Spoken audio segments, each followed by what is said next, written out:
Hi families, welcome to my YouTube channel. ഇന്നത്തെ വിഷയം എന്ന് പറയുന്നത് എല്ലാ വീട്ടിലും ഇപ്പോൾ സ്കൂൾ തുറപ്പിൻ്റെ ഭാഗമായിട്ട് കാണുന്ന ഒരു കലാപരിപാടിയാണ് പുസ്തകങ്ങളും ബുക്കുകളും കവർ ചെയ്യുക.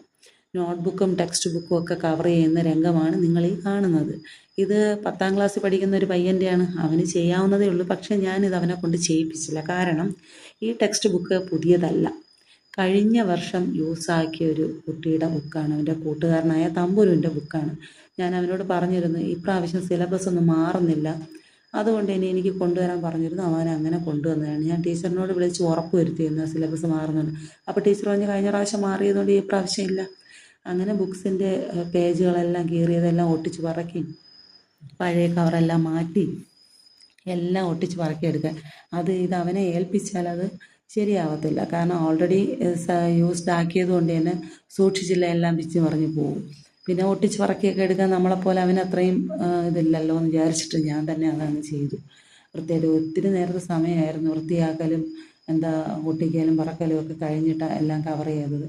നോട്ട് ബുക്കും ഞാൻ ഇതിൻ്റെ കൂടെ തന്നെ കവർ ചെയ്യുന്നുണ്ട്. ടെക്സ്റ്റ് ബുക്കും നോട്ട് ബുക്കും ചെയ്തപ്പോൾ തന്നെ നന്നായിട്ട് ക്ഷീണിച്ച് നടുവൊടിഞ്ഞു. പിന്നെ ഇടയ്ക്ക് എൻ്റെ കാര്യങ്ങളൊക്കെ ചെയ്യാനായിട്ട് പോകുമായിരുന്നു. ആഹാരം കഴിക്കാൻ പോയി, പിള്ളേർക്ക് ആഹാരം കഴിക്കാൻ പോയി. അങ്ങനെ ഇത് രാത്രിയിലാണ് ഞാൻ ചെയ്യുന്നത്. ഏകദേശം ഒരു 11:30 മണി വരെ ഞാൻ ഇരുന്നു അത് പൊതിഞ്ഞ് പറക്കിയെടുക്കാനായിട്ട്. ഒരു രസം. ഇതൊക്കെ സ്കൂൾ തുറക്കുമ്പോഴല്ലേ ഉള്ളൂ ഈ കലാപരിപാടികൾ. അങ്ങനെ എല്ലാം നുള്ളിപ്പറക്കി. പക്ഷേ എനിക്ക് തോന്നുന്നു പെൺകുട്ടികൾ ആൺകുട്ടികളെക്കാട്ടി നന്നായിട്ട് ടെക്സ്റ്റ് സൂക്ഷിക്കുന്നവരാണെന്ന് തോന്നുന്നു. ആൺകുട്ടികൾക്കാണ് ഇത്രയും കെയർലെസ് ആയിട്ട് ടെക്സ്റ്റ്. പക്ഷേ ഇപ്പോൾ ഇത് ടെക്സ്റ്റ് ബുക്ക് തന്ന പയ്യൻ നന്നായിട്ട് തന്നെ സൂക്ഷിച്ചു. അതുകൊണ്ട് തന്നെ പല പേജുകളൊന്നും മിസ്സൊന്നും ആയിട്ടില്ല. അപ്പോൾ ആകെപ്പാടെ ഇത്തിരി അതിൻ്റെ ബൈൻഡൊന്ന് അളവിയിട്ടേ ഉള്ളൂ, ബാക്കിയെല്ലാം നല്ല രീതിയായിരുന്നു.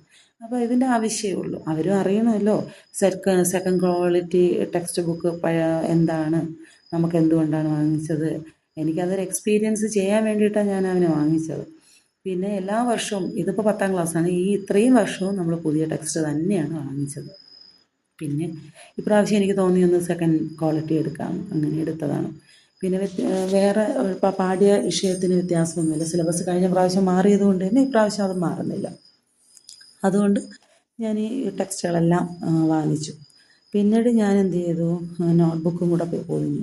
ശരിക്കും ഈ വീഡിയോ എടുത്തത് 31ാം തീയതി രാത്രിയാണ്. പക്ഷേ എനിക്കിടാനായിട്ടുള്ള അസൗകര്യം കുറച്ചുണ്ടായിരുന്നു. പിന്നെ ഞാൻ എഡിറ്റും കാര്യങ്ങളുമായിട്ട് അങ്ങനെ തിരക്കായി. അപ്പോൾ ഇഷ്ടപ്പെട്ടാൽ ലൈക്ക് കൊടുക്കുക, സബ്സ്ക്രൈബ് ചെയ്യുക. Okay, by.